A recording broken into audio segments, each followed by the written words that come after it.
Thank you very much. Welcome again. We're here Monday, 6 o'clock, and there's Malati. Come and grab a seat, my darling. I'm so happy you're here. So, we're here every Monday, Tropical Nomad. Tonight is episode 441.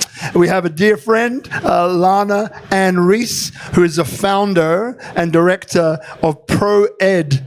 I say ProEd Global School, right? So tonight is all about inclusivity in education, and like a follow-up from an interview we did about 2 years ago, right? So we're going to learn all about that. We've got 3 areas we're going to cover. Excuse me for the paper. So in business, Llana's entrepreneurial journey in building and expanding ProEd. In education, the progressive learning environment and how inclusive education is transforming Indonesia. And the final one is Nuanu campus. So for those of you here may know or heard of Nuanu being like the city of the future, located in Tabanan, about 44 hectares. I call it like a giant, not Charlie in the chocolate factory, but just an amazing, place where artists, community can come together with business and create some really unique designs, buildings, and experiences. So we're going to learn, what is it like to kind of be amongst all of this creativity. So just before we get there, my name is Robert Ian Bonnick, otherwise known as a growth strategist or a gateway to Indonesia for medium and large-sized companies. And look, we've been endorsed by Forbes Business Council. We've been endorsed by, the tourism, both national, regional level, and we've been invited to become a mentor of the largest accelerator in the world called Founder Institute. And this show has won awards for entrepreneurship and social impact, which I think covers just about everything anyway, from huge global companies, large companies like Gojek, through to local heroes, both Indonesian and foreigner. So I'll explain a little bit more later on. So just kind of getting into this interview, Llana, thank you so much, firstly, for agreeing to say yes. And secondly, there was no memo that was exchanged here. Like, I think I was wearing black before, and I was like, no, I only changed to a red shirt. And I see Llana walk in, I'm like, come on, you're kidding me? It's the same color. So Llana, thank you for being in sync, but I think we always have been. Welcome to the show. Thank you for having me. Thank you. Welcome. So look, one of the first questions maybe to kind of get us started, this idea of inclusive education. So I think 2 years ago, ProEd Global School was Pro-Education and known as ProEd, and then you went through a few incarnations, or maybe one incarnation. ProEd Global School was born, and then you've opened up as well, both campuses of Umalas and in Nuanu have both expanded greatly. You've introduced a second school, like a middle school as well, bridging the gap that is definitely present here in Bali. And then you've created another wonderful series of businesses around that. So, maybe the first question is, what for you makes an inclusive school, and why do you think it's important? And then we'll get into the others afterwards. Well, thank you all for having me tonight. Thank you. And so originally, I'll just tell you a little bit about myself. Please. And introduce. Yeah. So I've been in Bali for 18 years, a long, long time. And when I originally moved to Bali, international schools weren't as inclusive as what they are today. So what I wanted to do was to create some movement within the international school system within Indonesia, and to sort of start working on inclusion within schools and motivate other schools, because when we create communities, we want them to represent, or when we create school communities, we want them to represent communities beyond school. And inclusivity is everywhere. Bali is a diverse place. So my goal with creating ProEd Global School was to create an inclusive community, students with all different diverse learning backgrounds. And not just when we're talking about differences as in special needs, but also with nationalities and all differences. So originally, Pro-Education was a small learning centre, and it sort of developed into a place where we had students who needed extra support, and we did a lot of diagnostic work. But it soon formed into this wonderful community where we actually were forced into creating a school. And through that, and working in other international schools within Bali, I learnt that there was this real sort of niche area and an opportunity to show other schools within Indonesia how important inclusivity is. So I've had ProEd for 12 years, but it's only in maybe the last 5 years where we've really pushed and expanded the campuses. The campus at Umalas, but also building a new campus at Nuanu.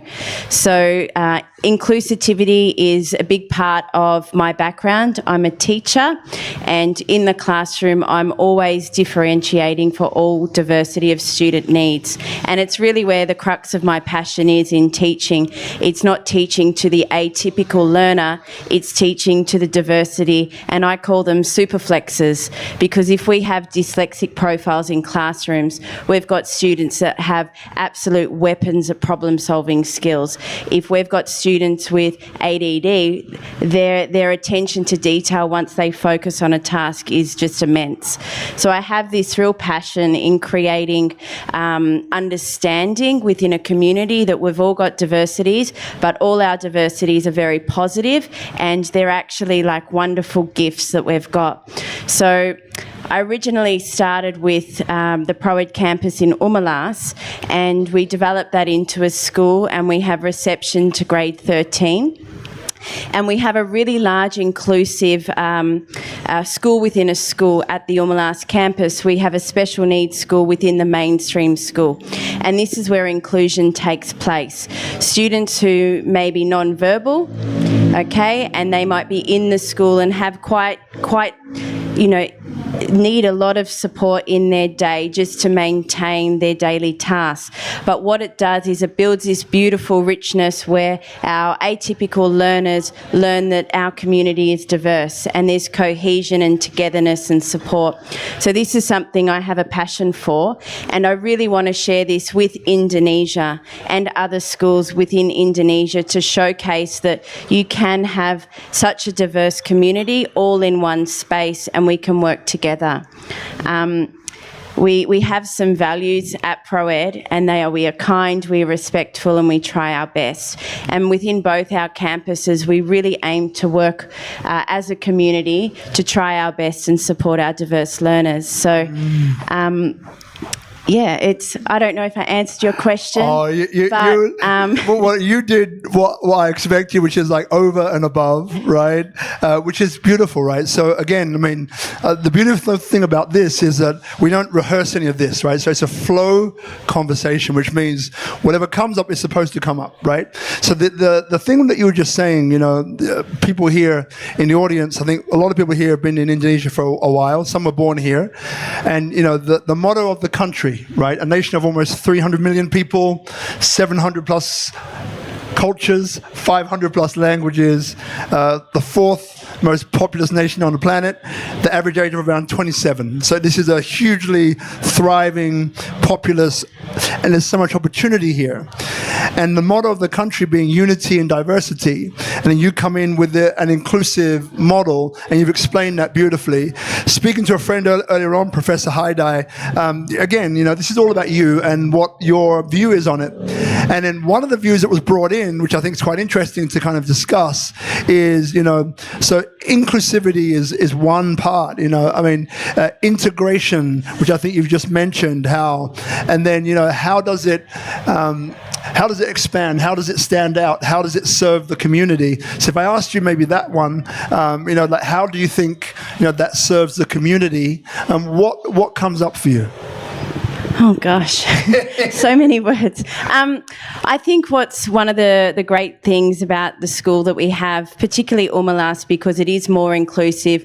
Umalas has a school within a school, whereas our new Nuanu campus, that will develop in time once we're more established. But I think... tell me again. Yeah, it's all good. So it's almost actually, the word was transformation. That was a word. So what I used, how does, the school, how does it, in a way, how does it help society? How does it help community? Because school, I guess, is there as a pathway, right, for kids to learn, address issues which are maybe facing the world, and values on which to kind of tackle what's coming up as they may leave school one day, right, and move on, become adults. So then, ProEd with this inclusive immersive approach, how does it, you think, what's the impact? How does it create students, perhaps, which you think are better kind of armed to go out and face and to tackle what is the world these days? Yeah. Within our community, when we talk about inclusivity, we're not just talking about learning differences. We do have some students with medical challenges as well. And I think that's one really nice thing about the community, is that other students learn to support other students with their sort of medical illness. We do have some students who may have seizures during the day, and our mainstream students are exposed to that, as well as our staff. And I look at this as skill building for the future, because if we can see that someone isn't feeling well and needs help in that moment, it can be extremely confronting. But once there's education with that around the community, people then tend to really care for each other. And even not in those moments of needs, people then, always look out for each other, and how's that person today and what are they doing? And, there's extra eyes, not just the teachers in the community looking after the child, but the community comes together to look and care for people. And that's really special. Some schools may shy away from taking students who have challenges in that arena, because it is very demanding on a team of people, the accountability that's needed. It's full on. But at the same time, there's such a great reward when you know that a child comes in and they've never been in a school environment before. And these aren't rare stories for us at ProEd. We have many students that have never had access to education before because of their difference, whether it could be medical or it could be their disability, but they get access to it. And when the community learn about them and support them, we find that these students are just excelling. And it's really beautiful. It is stressful for the team, and it's a lot of dedication and hard work.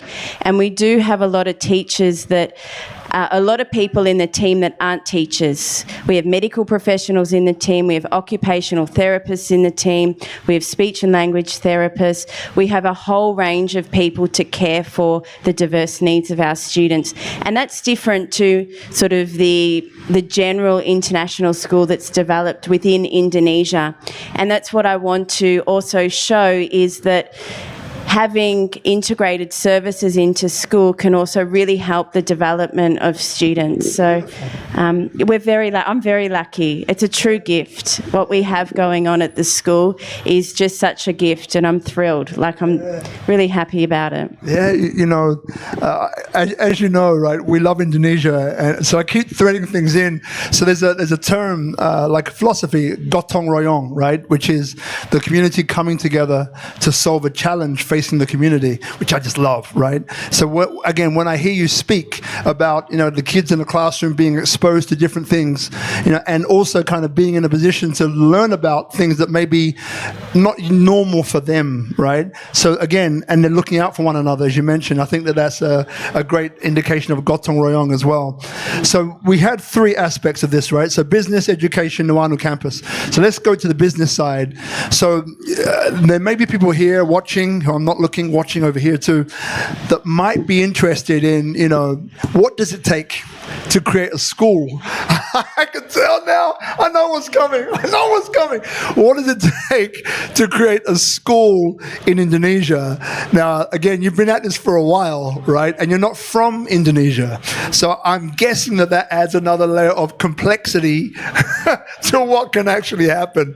So without going through the whole process, so let's look at the business for a second. The things that you can tell us, maybe three things that come to mind about, what were the steps for you to create the business, being the school here in Indonesia, and then maybe along the way you can maybe put a few little challenges in there that you faced too. It's taken absolute grit. That's the only word that I can use to describe it. It's taken grit, and it's taken, when you hear the word no or there's a speed bump in the way, it's just a totally knock it out Bali style, which we do here if there's a speed hump. Just knock it out and don't even acknowledge that hurdle exists. And it's been I've had ProEd for 12 years. It's an extremely long time, and it developed in all different ways. It was a learning centre to begin with, and then it changed to more of a Youth Plus centre helping at-risk youth. And then during COVID, it was the decision that we had to sort of transform it into a school in order to survive or thrive, right? So that's what we did. But throughout the whole process, it's been an absolute, challenge. But in some ways, I haven't been able to stop it. Sometimes I've been ready to be like, I'm done, I've had enough. But the team and the sort of momentum behind it pushes it through. And that's where I think I've been really blessed, because the parents, the community, the support of everyone, the teachers, everyone behind me has sort of made that wheel turn. When some days I'm just like, I can't. But grit is the only way to describe it.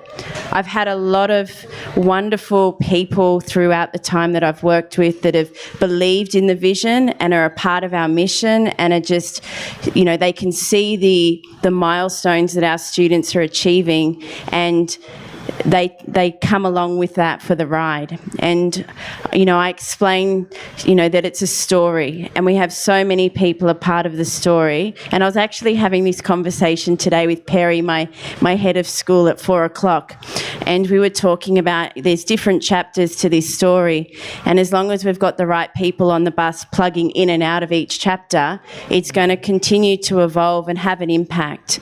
So it's taken grit, perseverance, it's taken failure, it's taken listening to people, and just sort of rolling with it. Yeah. So then what we've got this, what I'm hearing is, not meaning to put words into your mouth, but what I'm hearing is that, we're in, even though you've been here for a long time, it works in a different way. As every place, like when in Rome, you're in Rome, right? You're not in Paris, London, New York, you're in Rome. So wherever you are, you adapt to that place.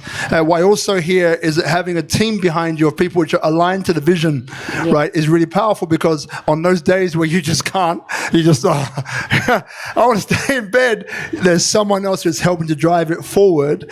And then the other part of it is, I think, what I'm kind of feeling into is that there's, in a way, there's a higher thing here, because what you're doing is something which is, it's not about you. It's like, we had this conversation the other week about the Western mindset can be me. The Eastern mindset can be we.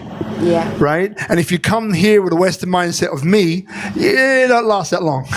Right? Yeah. No, my goal and my objective is really just to create communities. And I think schools are such a special place where children have memories of their teachers, and you take that into adulthood, and you can always pinpoint one teacher that's had a massive impact on your life.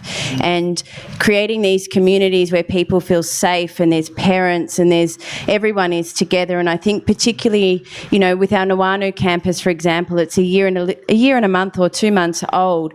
And in Nuanu, it's, there's not much around there at Tabanan at the moment. So we have a community where parents are coming together and they're giving each other support. And it's not just the school, the learning in the classroom, but I know those kids play together beyond school, and those parents support each other beyond school, and there's a community.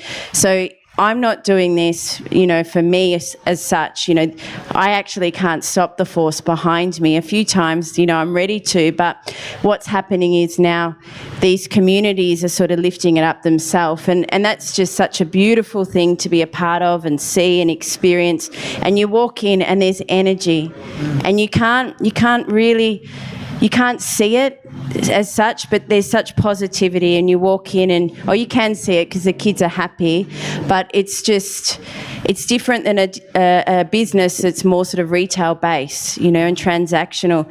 This is a business that has real texture, and I'm super, super stoked that that it's going to live on.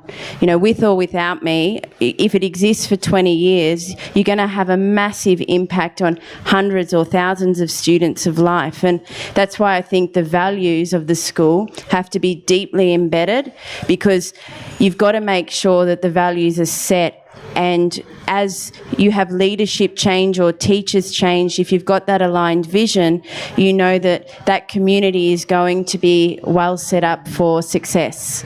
So thank you. So I can see that, the business side is multifaceted, right? Especially when you're dealing with human beings, right? So not only that, you're dealing about the next generations that come, that move, that have the opportunity to impact the world the way they do, right? I just thought about you, Malati. Sorry. You know I'm going to bring you up, don't you? You know that. Okay, good. So basically, what I also see is that one side of the business is all of that side, the staff, the hiring, sometimes probably the firing, how the kids are being mentored, taught, how the parents are interacting with each other, with the school, and all of that side of it. That's one side that we're kind of covering. The other side is more of the numbers, like the dollars and cents, more transactional, right? So is there any light that you care to shed, meaning if you want to share it, right, on the transactional side, like how do you fund a school? How do you keep a school going? How do you negotiate challenges which come up along the way, or not challenges, let's call them obstacles to be negotiated. Like, how do you do that? Well, the school is fully funded by fees. So whatever the clients we have on the day is the way the school operates. We do have positions of scholarship as well for local students. But yeah, what comes in is what operates and runs the campus. And that's a really tough thing. It's super tough. And, I found the biggest challenge during COVID because schools were closed for such a long time, online, offline, online, and it was massively challenging. But running a school, it's becoming harder as it's expanding. Because, before when we had 60 students, it was quite easy to do your budgets and forecasting and all of that. But, when you're expanding into 2 campuses, and we have over 300 staff at ProEd between 2 campuses, there's a lot to manage and a lot to sort of formulate and plan and budget for the future. I'm trying to step away from the numbers a little bit, but it's a big part of my role as director. And it's a hard thing. Ethically, it's a really hard thing to be in education, but to also run a business, because you want the library to have good resources. You want the students to have the latest technology in the classrooms. You want, I want these things because I'm a teacher and that's my heart, and my kids go to the school as well. But so it's the hardest challenge running a school. It's you want there to be, great outcomes for teaching and learning, and that costs a lot in resources. However, you also have to balance that with what is actually affordable at this given time. How do we do this? How do we be creative with what's coming in? And it's, you have to be conservative, because always in schools there's extra things that you don't think about, extra licensing, there's extra books, there's all sorts of things, camps, and the list goes on. But it's a challenge, this ethical side of running a school and running a business. It's hard, and sometimes people deliberately get me on a certain day of the week because they know they're going to get what they want. It's true. It's sit on Monday morning, everybody. Ask for anything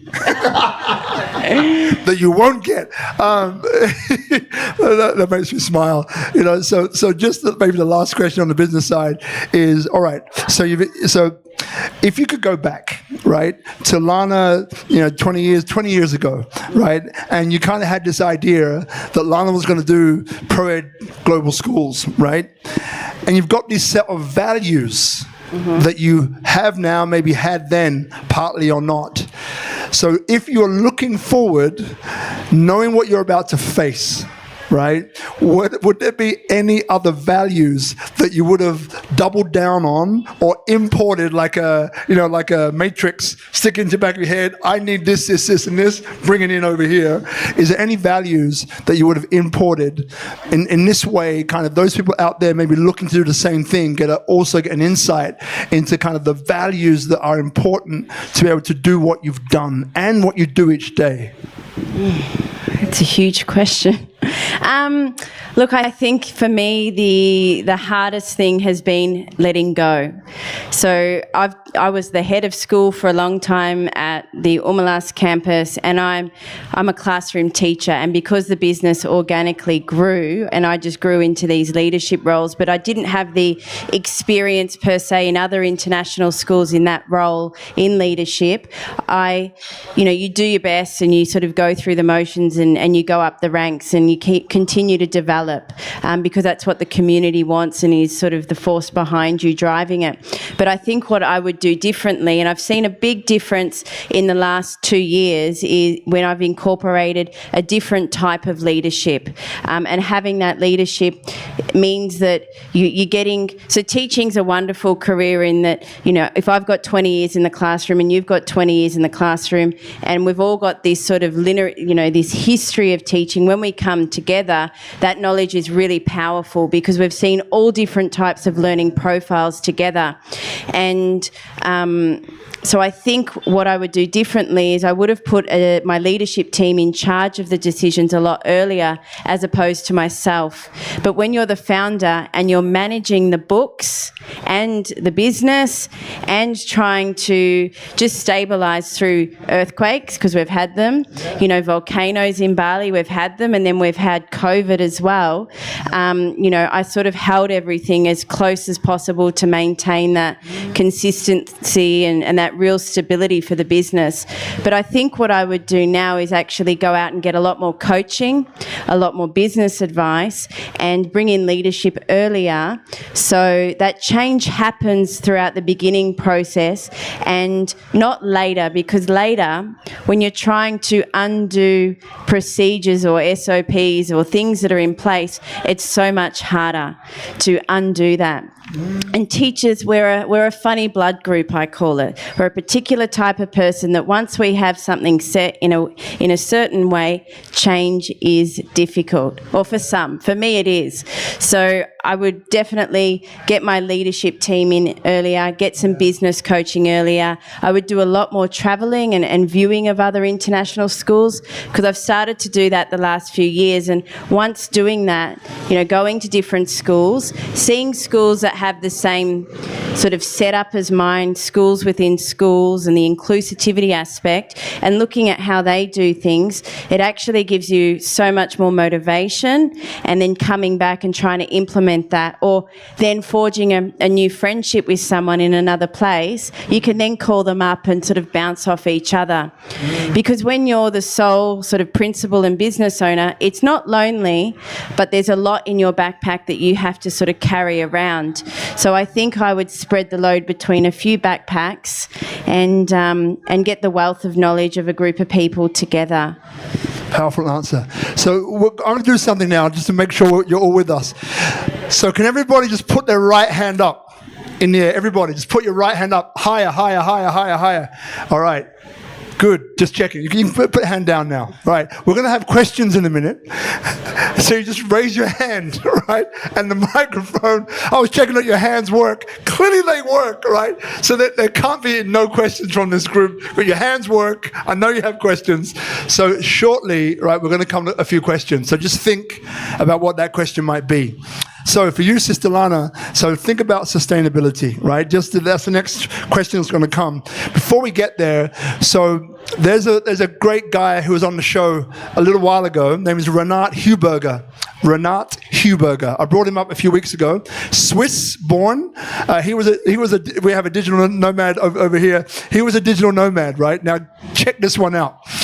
He's a digital nomad during COVID, which happened to scale one of the largest companies in the world, which still is responsible for facilitating projects that remove CO2 from the atmosphere. Right? So he scaled his company at one point, I think from about, don't correct me now, 20 or 30 staff to about 200 or 300 staff in about a year, something like that. One of the key challenges, which he had obstacles, was that this company, the largest company in the world, became the probe of an investigation that put him through about a year or two of like the worst negative media, negative publicity, people trying to come after him financially, physically, mentally, spiritually. Like, it took him to hell and back, right? Now, one of the things, and you're sitting in your chair not so long ago, one question I asked him, I said, if there's anything that you could have done differently going back, right? What would that have been? And this was the thing he said, which I think is brilliant, which is obvious but not obvious. So he said, look, Rob, the mistake that I made is that not only did I scale too quickly, it wasn't the speed of the scale, it was the fact that I didn't get a chance to value check the staff on the way in. So in other words, they were just hiring without really deeply checking out the values of the team they were bringing on board. And that was part of what led to the 2 years of absolute mayhem that he faced. Staff stealing material, leaking it to the press. It was a very big company. I won't mention the name today. So just coming back to it, you have 300 staff now, you were saying earlier on. How do you deal with that? Because you've gone through Umalas, one campus, now you've gone to 2, and it's expanding. Then you've got other businesses formulating around that. You've been through, you started off over here, doing the mentoring things, and then you went to this sort of school, and then so you've had all of these incarnations and metamorphosis of such. So how have you managed, or how do you manage to kind of maintain that value-based, if it's there, approach of hiring teams that then come on board to help build your business with you? I think it's about, everyone being aligned with an education philosophy. Now, because we have an inclusive element to the school, we tend to get a certain type of blood group that does apply to the school, particularly in our primary years. People read the website, they hear about the school, and they're really interested to work at the school for that very reason. So it's really about, when we go through the process of interviewing and recruiting, that we're really clear on someone's education philosophy and does it align with the school, because we're not a top-tier, highly academic institution, right? We value other things within the school just as well as academics. So it's about making sure that on the process of sort of recruitment that we're aligned. And you can really see when you go through the process, and there's multi-facets of the process, and it takes us about 4 months to hire. It's a long process, but it's throughout that process that we learn and understand, is this person aligned? And of course, people come in, you need someone last minute. It does happen. It's not perfect. Like, we do need to plug holes and, fix puzzles at different points. But, you can see throughout someone's contract, if they're not aligned with you, then we're not going to re-sign. So it's about education alignment and philosophy, really, for us. Love it. So now we're going to get to sustainability. So I'm going to pick on you, Malati, because you're my sister, and I love you, so it's okay.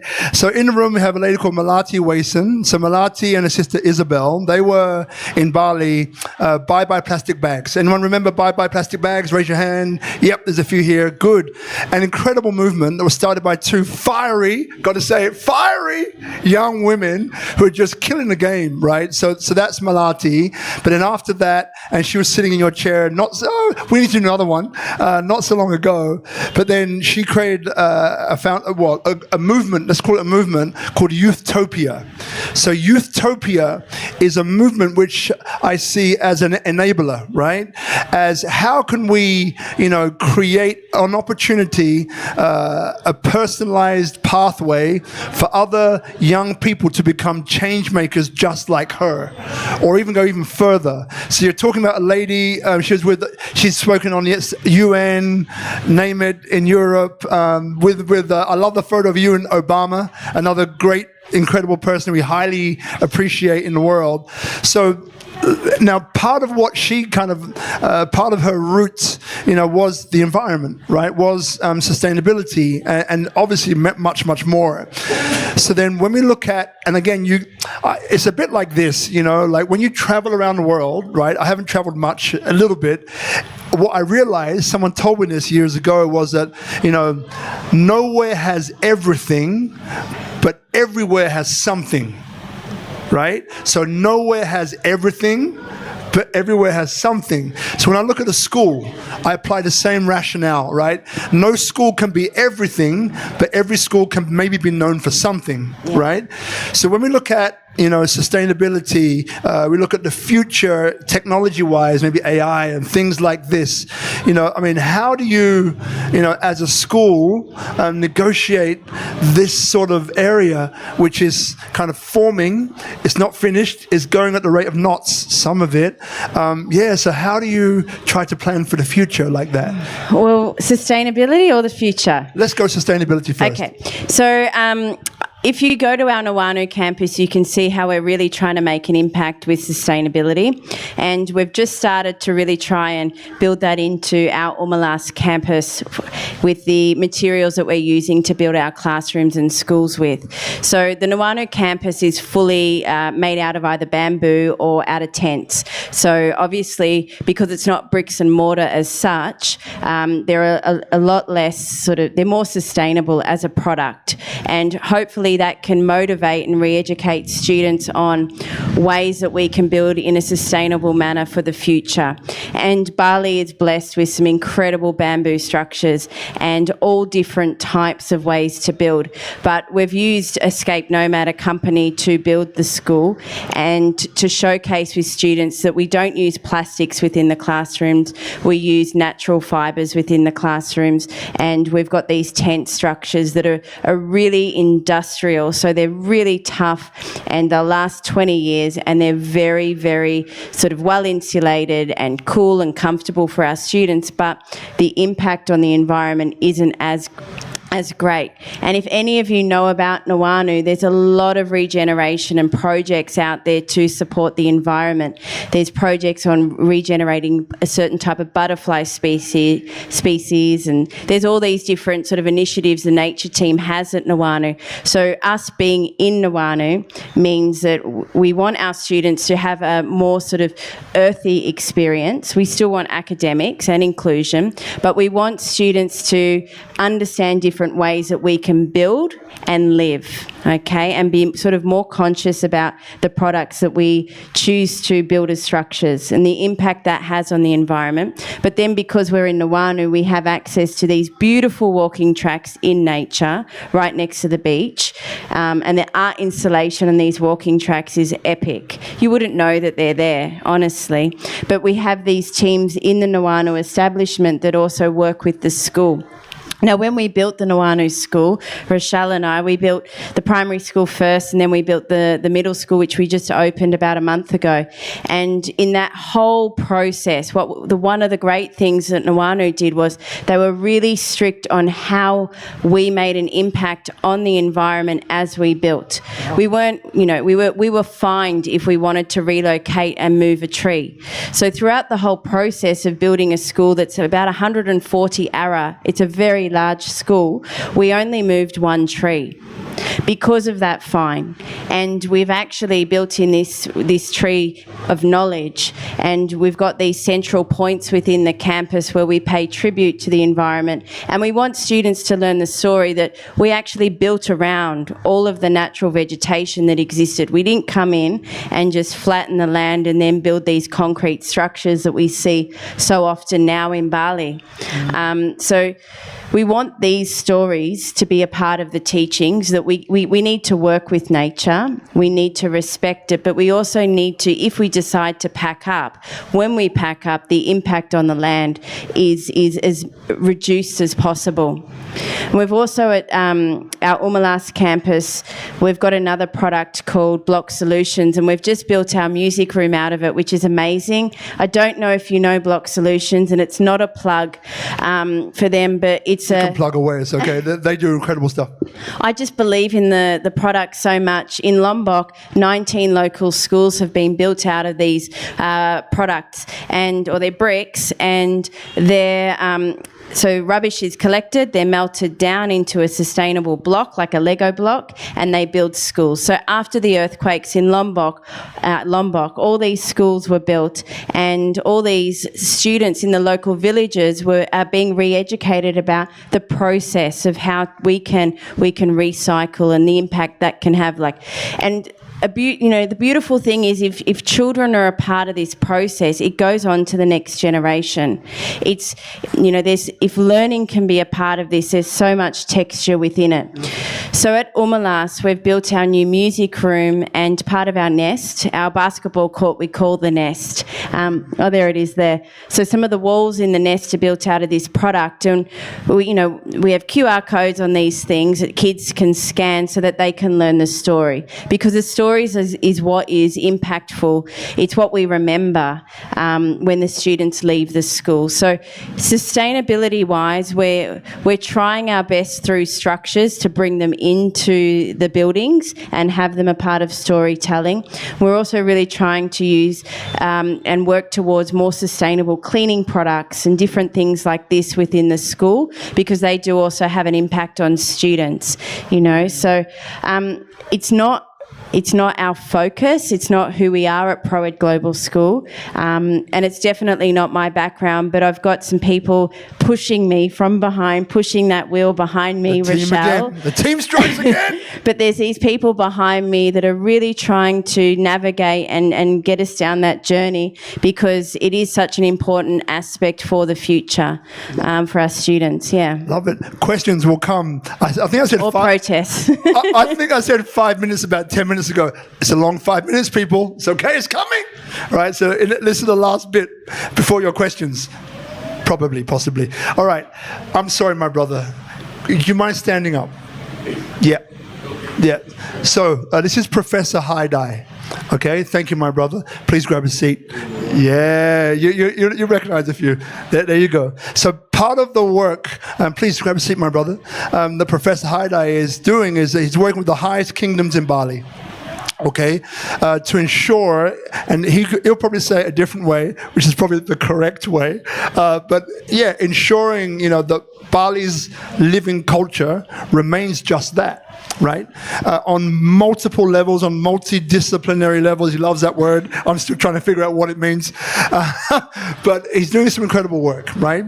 So I guess one of the things is that, being that Bali is this incredibly cultural destination place that well, you've been here for very long.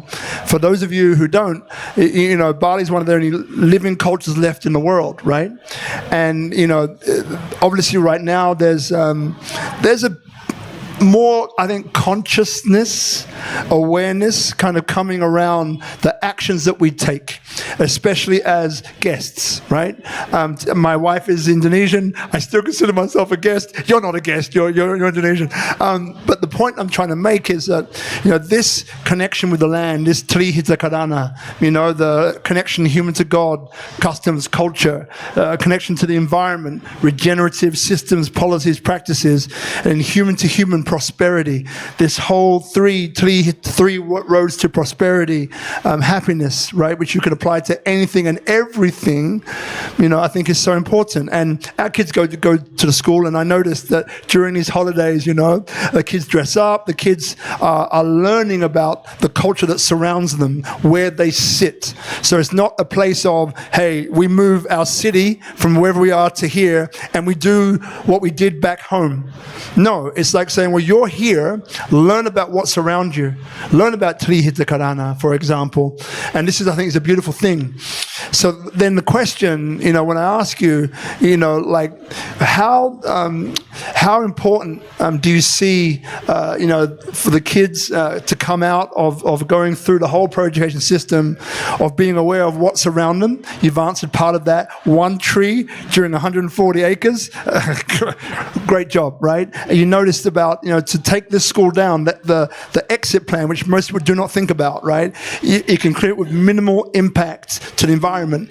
But when I say something like, or ask something like Tri Hita Karana or the local villages around where you are in Nuanu, what comes up for you? Is there anything, that you're doing that you insist upon with the school and how it behaves or how it responds? Or is there anything you would like to see happen in the future? Big questions, but you're my sister. You can handle it. Oh gosh. I think Nuanu is a real example of really trying hard to connect with local culture, and there's all sorts of events at Nuanu where they have shows, they have an integration. Next door to the school we have this place called Bamboo Club.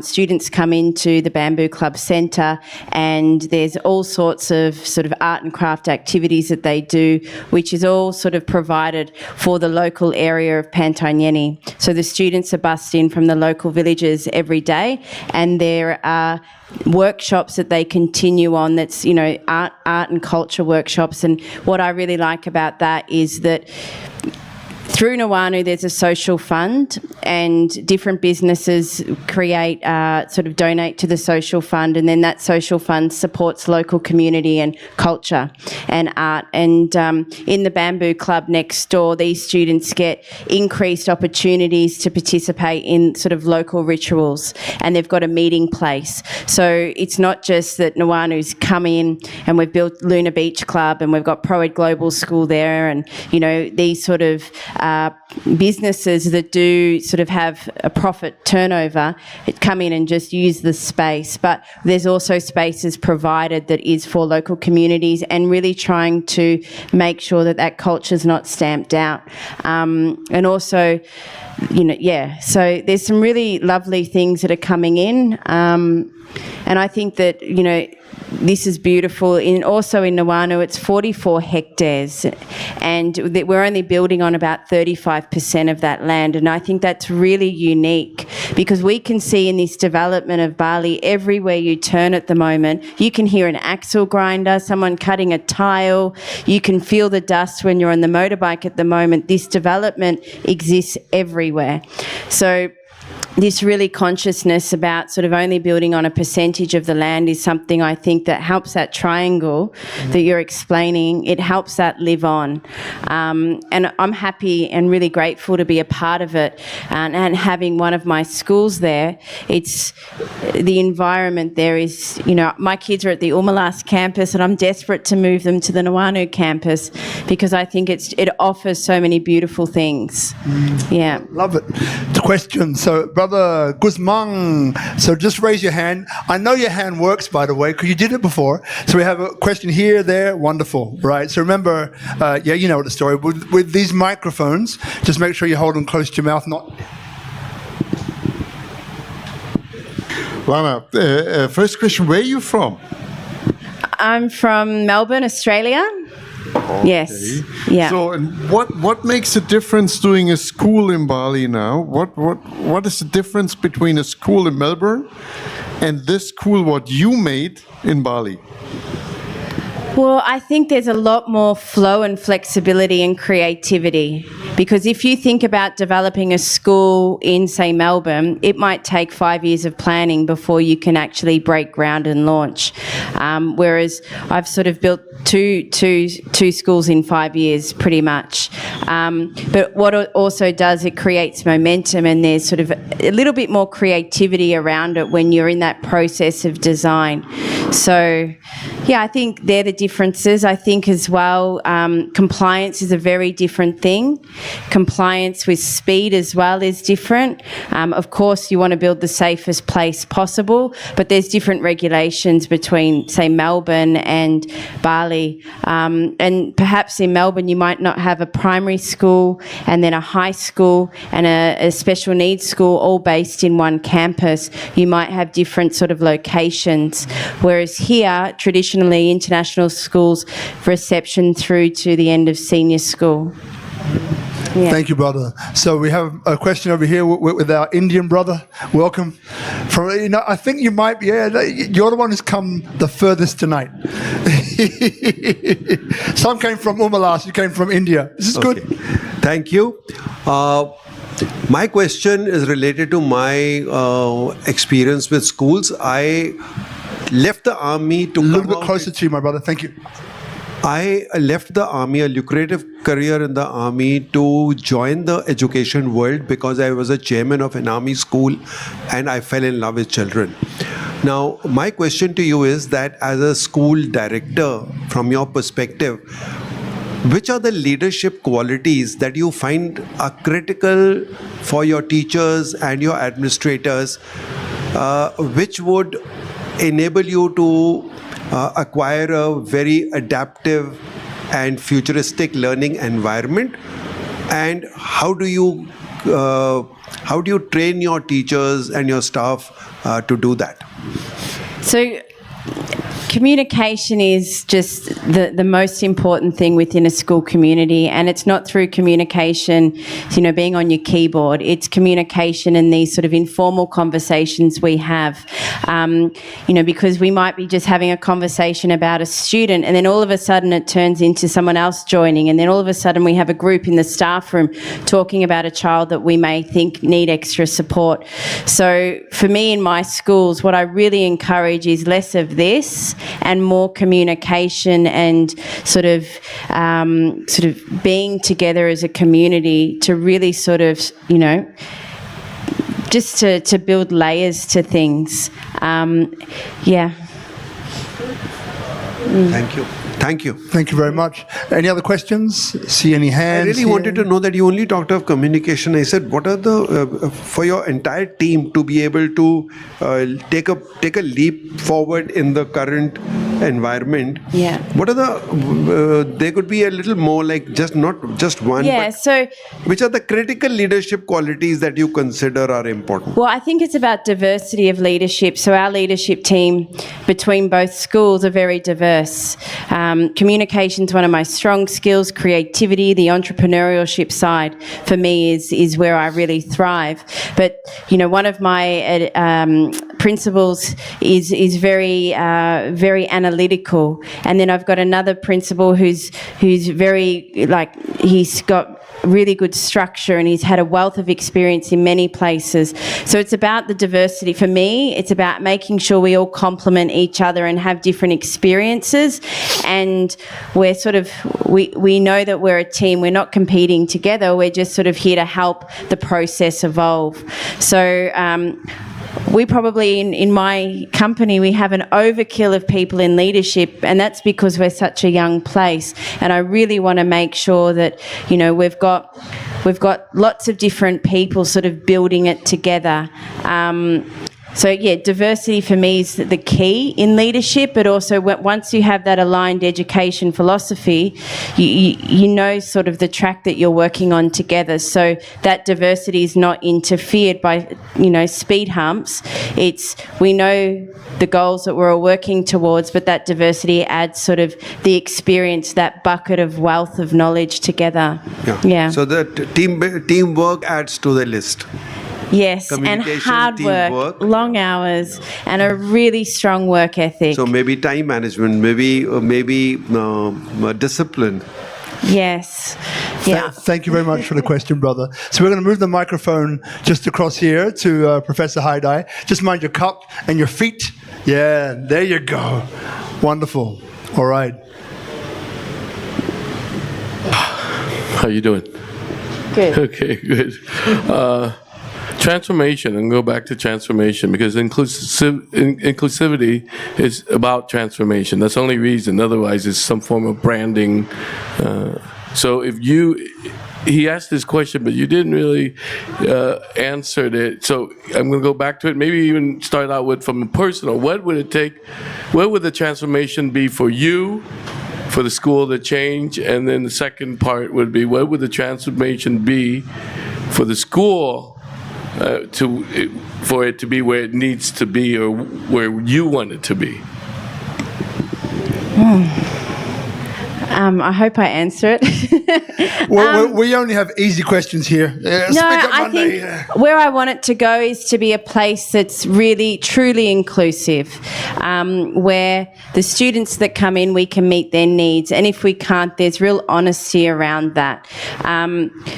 the school, obviously it takes time to build. You can't just create a school, and it's not like opening a shop. It's a very different thing. It takes time and history and lots of different sort of students coming through the gates to sort of really build the school. So for me, it's about making sure that we can meet the needs of the students coming in, and if we can't, being really honest and open about that and working together with the families. As a founder, if you can step away from the school at some point and see that the wheel can turn without you, that's the most beautiful thing you can experience, because then you know it's going to have an impact with the community and that longevity will exist. So that for me, that's the transformation that I seek, is being a little bit more detached, but also seeing that the values that you've embedded do exist long term. And just because you've got a new head of school or a different change in teachers, it's not sort of pulled off course. So I don't know if I've answered that, but yeah. Thank you, brother. So any more questions? Okay, they're thinking about it. All right, so we're going to begin to wrap up. So just to let you know a few things that's going to happen. So one is that we're going to capture this moment, right? We're going to have a photo together after this. Everyone together, because that's how we roll. It's a nice thing. And then just keep in mind, that the game we played before, which is about kind of who are you and why are you here sort of thing. So the person that you've come to see, Llana, is obviously here. But what you may discover is that someone else in the room is someone you really would like to talk to. And this is what we find quite often with these sorts of situations, that, the person sitting next to you that you didn't come with, or sitting on the other side of the room that you definitely didn't come with, holds a key for you. Right? Now, whatever that is, it is. So it might be, one of my dear friends over there who I mentioned before, who is just, I'm so glad you made it. She changed her schedule to be here, and she really is crushing it in the world with Youthtopia. It is phenomenal. So to have a chance to have a chat to her is very rare, right? So take it. It might be over here with Professor Haidai to do what he does with the kingdoms, the highest kingdoms here in Bali. This guy is very hard to get to, right? You don't see him very often. Or it can be, we've got to look at Detlev here, right? Interior designer who's been here for Lord knows how many years, right? 20 years or so with Bali and his wife, 3 beautiful kids, wonderful man. Might be Sebastian, who's creating this farm, which is integrative, very special farm that's using all of the most, up-to-date practices which give relevance to traditional practices and are helping those around him, right? So beautiful work that he's doing. Might be Dia, who's in insurance. Might be Yvonne, who might tell you the project that she's working on now. Might be Regia, right, who's been here for a long time, Australian/Indonesian, or so on. So there's people here. Might be Edward over the back, who didn't have a chance to say anything, who's ripping up in the technology space, who's also raising funds for technology companies, if I remember correctly. Or it might be our Indian brother, right, who came here from India, one of the best speakers in the world, I would say. Great to see you, right? It seemed very humble too, right? And maybe having a chat to him about opportunities in India. So you never know. But the fact of the matter is that you're here by no coincidence. Whether it's 10 people or 20 people or 100 people, it's the right people that show up. All right? And if you're watching at home, come in person, right? And you get to meet these guys and ladies in person. If you don't, it's great that you're watching online. Feel free to share it, because again, there's always nuggets of wisdom, nuggets of gold in here that really do pay homage to Bali and why we're here. So coming up to the last bit and the last question for you, Sister Llana. So I just want to thank you, right? Because again, 2 years ago, and we were sitting here in the same spot. Our kids go to your school, very happy about it. They're loving life, right? The first school they've been to, 8 and 10. Ooh! So they're having a great time, and many other people are as well. So thank you for coming, and thank you for being part of this. Brother Guzman, Hadis, Tropical Nomad, Thank you very much indeed. We also have obviously our studio audience, which have come from India, Ubud, and all around the place. So thank you very much for coming. Now, so there's two things that I want to kind of go into that we'll probably begin to conclude on. So if people maybe looking at it tonight say, you know what, I think I'm going to give this school a try, right? Looks all right. Llana does. She looks like a nice person, right? There's a few promotions or a few ways you've made it easier for people to come and try or to check out both campuses. So maybe explain a little bit about what they could be first, or we can just say check the website. But tell us the things that you think would be interesting for people to know. I think it's really important that you shop around. I think it's not just about sort of me spitting out a promotion, because we do have incentives for families to join, but I think the most important thing is to actually visit the school when it's open with students and teachers there. I think contacting enrolments and then going through the school and actually meeting some of the teachers or the head of school or seeing how the children play in the school is the most important thing, because every school in Bali is quite different to each other, actually. And Bali's got such a wonderful diversity of education or schools here. So I think, even our Umalas campus is very different than our Nuanu campus, although our values are the same. I think what's the most important thing is to go in, feel it, see if you align with it, book a tour, come in that way. You can get on Instagram, ProEd Bali, and send the girls in the office a message and book a tour. You can get on the website and do a virtual tour of the Nuanu campus. There are ways you can learn about the school, and there are promotions, but I don't like the hard sell. Yeah, it's about the story, and it's about the feeling you get as the parent or the carer walking through that space. Do I feel like this is a good place for my kids? Yes. Or it might not suit you, but then we may be able to direct you to a place that works for you. So come in and talk to us. That's the most important thing. Love it. Love the way she diverted the hard promo push. What do you reckon? I think that's pretty good. Damn you! It's all good. Thank you, sister. Last question, right? So this one was sent in by a friend, another man called Robert, who's not here tonight. And I think it's a great question.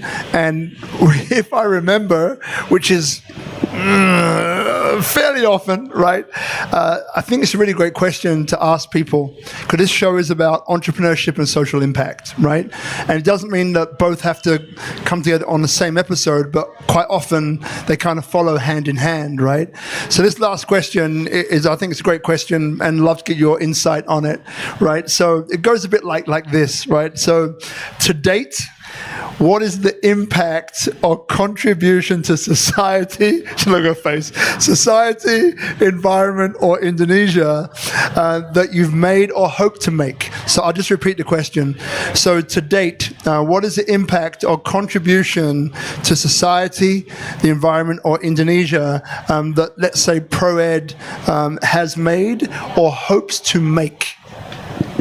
I think for me, one of the major reasons why I'm sort of doing this is it's not only about the students and creating the community, the two campuses and the communities that we create for parents and families. It's also for the team.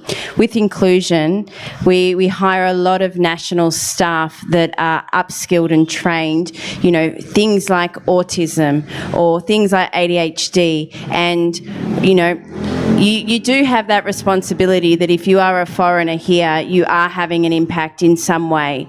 We are meant to be handing over or helping, transfer different types of knowledge, and that's between all of us that coming together in one space. So I really enjoy knowing that I'm working with people and creating sort of more awareness about inclusivity within Indonesia. And I've seen throughout the last 10 years, and there's been a real new surge of sort of teachers going into the space of special needs. Whereas when I've been here 18 years, and when I first moved here and worked for another school, I didn't see the eagerness and the openness as much to work in this domain. So I see it now, and there's lots of new courses in special needs. There's university studies in it now within Indonesia, and I like being a part of that movement and having that impact for people. Love it. Everybody, Llana Anne Reece, Pro Ed Education, Pro Ed Global. Thank you. Thank you very much. Thank you.